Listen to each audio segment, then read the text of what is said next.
दोस्तों, आज इस मुल्क के अंदर हमें गद्दार कहा जाता है, हमें गद्दार वतन कहा जाता है, हमें बीजेपी की बी टीम कहा जाता है, कहीं हमें कुछ कहा जाता है, कहीं हमें कुछ कहा जाता है।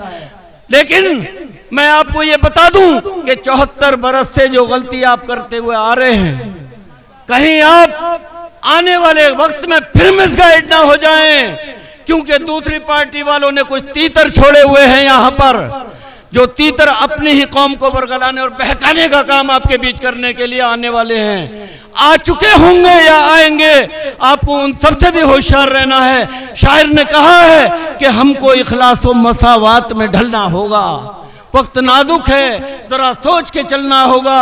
कुछ निगहबाने वतन अपनी रविश भी बदलें, कुछ हमें अपने तरीकों को बदलना होगा।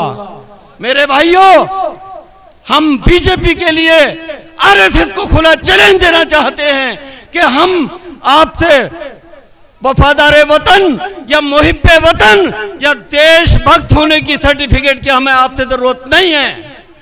अरे कहीं हमने वीर अब्दुल हमीद बनकर दुश्मन देश के टैंकों को अपने सीने पे तोड़ा है, तो कहीं हमने शहीद अशफाकुल्लाह खान बनकर तहरीक आजादी में अपने जान की कुर्बानी का, अपने जान का नजराना पेश किया है। कहीं हमने दौरे हाजिर में एपीजे अब्दुल कलाम बांधकर अपने वतन अजीज को, इस प्यारे हिंदुस्तान को अग्नि और पृथ्वी जैसे मिसाइल दिए हैं। कहीं हमने अजहरुद्दीन बनकर, कहीं हमने मोहम्मद शमी बनकर देश का गौरव बढ़ाया है। हमारे असलाफ ने कुर्बानियां कम पेश नहीं की हैं। इसलिए मैं आपको आगाह करने वाला हूं, 74 साल में आपको क्या मिला?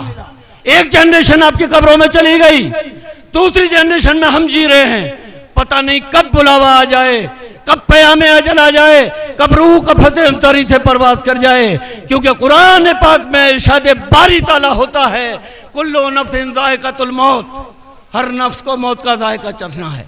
यकीनन मैं भी इसी जमीन में समा जाऊंगा, यकीनन आपको भी फना होना है, लेकिन हमारी नैतिक जिम्मेदारी है मरने से पहले हम आने वाली जनरेशन के लिए कुछ कर जाएं। जनाब शमीम तुर्क साहब, मुख्य महासचिव, अपना खिताब करें जनाब।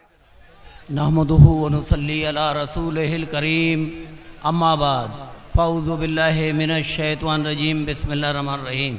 शह नशीन पर तशरीफ़ फरमा ऑल इंडिया मजलिस इत्तेहादुल मुस्लिमीन के सूबाई सदर शेर उत्तर प्रदेश आली जनाब इज़्ज़त माब हाजी शौकत अली खान साहिब, हैदराबाद के पूर्व मेयर, हमारे उत्तर प्रदेश के प्रभारी आली जनाब इज़्ज़त माब माजिद हुसैन साहिब, वेस्टर्न यूपी के कोऑर्डिनेटर डॉक्टर मेहताब चौहान साहब, इस प्रोग्राम के रूह रवां और प्रभारी इमरान एडवोकेट साहब और नौफल भाई, दूसरे जनरल सेक्रेटरी पवन अम्बेडकर जी, और मेरे नगीना विधानसभा के मेरे बड़े भाइयों, मेरे हमउम्र साथियों, पर्दा नशीन इज्जतदार माँ और बहनों और छोटे भाइयों, अस्सलाम वालेकुम।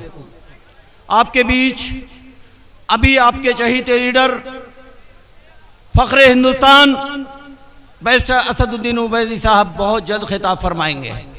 मेरे कायद बहुत दूर नहीं, बस करीब हैं और आने ही वाले हैं जलसागाह में। मैं 3-4 मिनट आपके बीच रहूंगा। दोस्तों, इलेक्शन बिल्कुल करीब है। उत्तर प्रदेश विधानसभा का इलेक्शन अगले 1-1.5 माह में होने वाला है।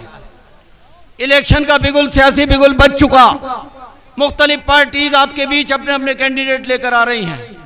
ऑल इंडिया मजलिस इत्तेहादुल मुस्लिमीन के सूबाई सदर और कौमी सदर ने भी ये ऐलान किया है कि हम आने वाले इलेक्शन में कम से कम 100 और 150 सीटों तक लड़ाएंगे इंशाअल्लाह। उस फहरिस्त में हमारी नगीना विधानसभा भी है और इंशाअल्लाह उल अज़ीज़ आपके सामने नगीना विधानसभा से भी कैंडिडेट आएगा। दोस्तों, ये इस इम्तिहान में आपको पास होना है। आपका जोश और जज्बा और जमे गफीर और उमलता हुआ जन सैलाब जो मैं रास्ते में देखता हुआ आ रहा हूं, जो लोग अब जलसागाह में पहुंचने वाले हैं, ये इस बात की अक्कासी और गमबाजी करता है कि इंशाअल्लाह आने वाले वक्त में नगीना विधानसभा से आप मजलिस का उम्मीदवार जिताने जा रहे हैं। मुझे भरोसा ही नहीं, यकीन कामिल है। दोस्तों, मैं अपनी बात को आगे बढ़ा रहा हूं, 4 मिसरों से बात को अपने टॉपिक पर आ जाऊंगा।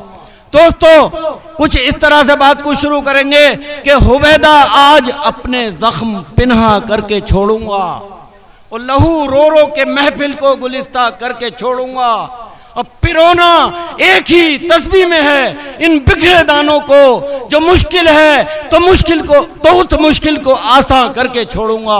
ये मैंने अपने सूबाई सदर आली जनाब शौकत अली साहब के लिए ये अशार, ये चंद मिसरे पढ़े हैं। आपने आज़म मुसम्मम कर लिया है कि मुझे उत्तर प्रदेश में अक़लियतों की, मुस्लिमों की, पिछड़ों की, दलितों की लड़ाई को आगे बढ़ाना है। और जो प्रोग्राम, जो सपने बाबा साहेब डॉक्टर भीमराव अंबेडकर जी अधूरे छोड़ गए, उन सपनों को मेरे कायद अली जनाब इज्जत माब शौकत अली साहब की क़यादत में हमें आगे तक, पाए तक, दिल तक पहुंचाना है।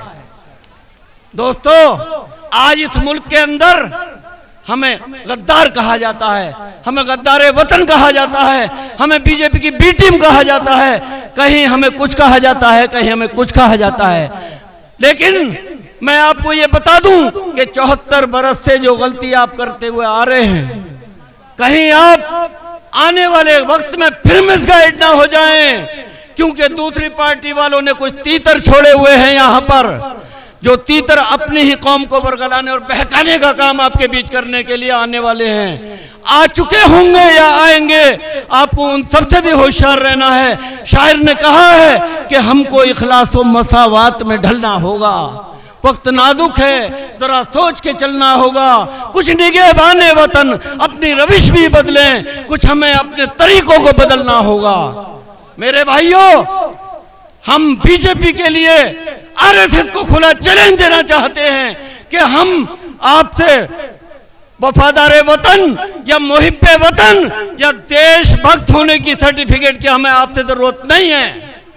अरे कहीं हमने वीर अब्दुल हमीद बनकर दुश्मन देश के टैंकों को अपने सीने पे तोड़ा है, तो कहीं हमने शहीद अशफाकुल्लाह खान बनकर तहरीक आज़ादी में अपने जान की कुर्बानी का, अपने जान का नजराना पेश किया है। कहीं हमने दौरे हाजिर में एपीजे अब्दुल कलाम बांधकर अपने वतन अजीज को, इस प्यारे हिंदुस्तान को अग्नि और पृथ्वी जैसे मिसाइल दिए हैं। कहीं हमने अजहरुद्दीन बनकर, कहीं हमने मोहम्मद शमी बनकर देश का गौरव बढ़ाया है। हमारे असलाफ ने कुर्बानियां कम पेश नहीं की हैं। इसलिए मैं आपको आगाह करने वाला हूं, 74 साल में आपको क्या मिला? एक जनरेशन आपकी कब्रों में चली गई, दूसरी जनरेशन में हम जी रहे हैं।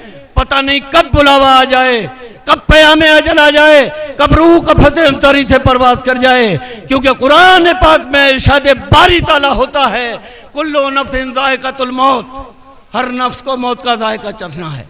यकीनन मैं भी इसी जमीन में समा जाऊंगा, यकीनन आपको भी फना होना है, लेकिन हमारी नैतिक जिम्मेदारी है मरने से पहले हम आने वाली जनरेशन के लिए कुछ कर जाएं। मेरे कौमी सदर ने बेड़ा उठाया है, उस बेड़े को, उस मिशन को आगे बढ़ाना है। और मेरे साथ हाथ उठाइए, आखिरी सांस तक हमें मिशन को, इसको आगे बढ़ाते रहना है, पूरा करना है। 4 मिसरे फिर पढ़ूंगा और उसके बाद बात खत्म। दोस्तों, आगाह कर रहा हूं आपको कि फिर बुलाता है तुम्हें दोस्त बनाने के लिए, फिर बुलाता है तुम्हें दोस्त बनाने के लिए। अब के फिर उसको यकीन है कि बिखर जाओगे, और ये हकीकत भी, मगर जहन में रखना यारो, सांप फिर सांप है, काटेगा तो मर जाओगे। खुदा हाफिज।